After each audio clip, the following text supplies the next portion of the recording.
Nilipad ng malakas na hangin ang ilang tent na yan sa Gaza City. Dulot ito ng malakas na ulan doon. Apektado ang mga Palestinong 2 taon na nakatira sa mga tent dahil sa gyera. Kanya-kanyang diskarte sila para pagtibayin ang kanilang mga tent. Sa gitna ng masamang panahon, gumuho ang pader ng isang gusaling na pinsala ng gyera. Bumagsak ito sa 3 tent na ikinasawi ng 3 miyembro ng isang pamilya.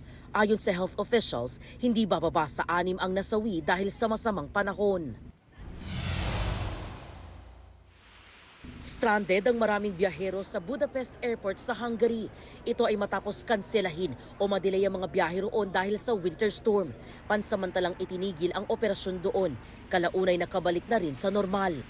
Sa Zamardi naman, nagyelo ang Lake Balaton na itinuturing na pinakamalaking lawa sa Central Europe. Ito ay dahil sa sobrang lamig na nararanasan doon.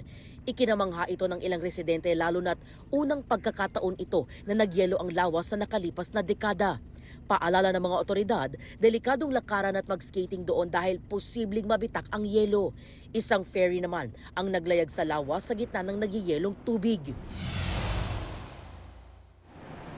Kanselado rin ang mga biyahe sa Vienna International Airport sa Austria. Ito ay matapos balutin ng yelo at putik ang tarmac ng paliparan dahil sa masamang panahon.